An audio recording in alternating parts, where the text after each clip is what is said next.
Hello మన grandma TV స్వాగతం. ఈరోజు నేను చెప్పేది మిర్చి బజ్జీతోటి పచ్చడి అండి.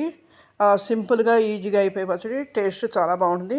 దీనికి కావాల్సింది నేను 150 గ్రాముల పచ్చిమిరపకాయలు తీసుకున్నాను, శనగపప్పు, మినపప్పు, ఆవాలు, కొద్దిగా చింతపండు, 2 ఎండుమిర్చి అండి, అది తాలింపుకి. ఇవి తాలింపు సామాను. ముందుగా మనం మెంతులు వేయించుకోవాలి, ఎందుకంటే మెంతి పిండి దీంట్లో కలుపుకుంటే చాలా టేస్ట్గా ఉంటుంది, కమ్మగాను. మెంతులు వేయించుకుని రెడీగా చల్లారనివ్వాలి.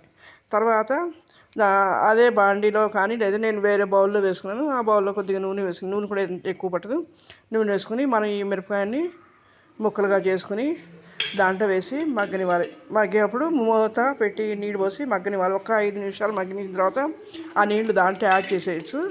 కావాలంటే కొద్దిగా నీళ్ళు కూడా వేసుకోవచ్చు.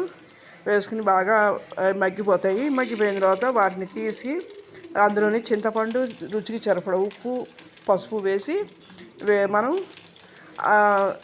చల్లారనివ్వాలి. చల్లారిన తర్వాత మనం మిక్సీలో ముందుగా వేయించిన మెంతుల్ని చల్లారిపోయి ఉంటాయి. ఆ మెంతుల్ని మనం మెత్తగా పౌడర్ పట్టుకోవాలి. నేను అంటే 1 స్పూన్ కూడా ఎక్కువ పట్టదు దీనికి, చాలా తక్కువ కాబట్టి 1/2 స్పూను మెంతిపిండి అయితే సరిపోతుంది. కానీ ఏంటంటే కొద్దిగా ఎక్కువ పట్టించాను, ఎందుకంటే ఏదైనా చట్నీలో కొన్నిటికి కలపడానికి బాగుంటుందని.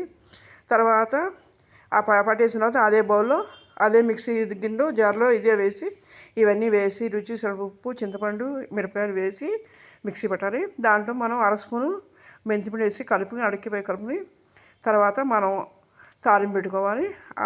ఏంటి శనగపప్పు, మినపప్పు, ఆవాలు, ఇంగువ, ఎండుమిర్చి వేసి తాలింపు పెట్టుకోండి. ఇంతేనండి, చాలా సూపర్ సింపుల్, టేస్ట్గా చాలా బాగుంటుంది. టిఫిన్లోకి బాగుంటుంది, ప్లస్ అన్నంలో కూడా బాగుంటుంది. వేడివేడిగా వేయడం చాలా బాగుంటుంది. Thank you. సబ్స్క్రైబ్ చేయండి, షేర్ చేయండి, లైక్ చేయండి. ఇంకా మరి మంచి వీడియోలు పెట్టడానికి నాకు అవకాశం ఇస్తే నేను మంచి వీడియో సింపుల్గా అయిపోయి చేస్తాను, ఎందుకంటే మీరు జాబ్ చేసే వాళ్ళందరికీ కూడా ఇది యూజ్ఫుల్గా ఉంటాయి. చాలా సింపుల్ అండ్ టేస్టీ అండి. Okay, thank you.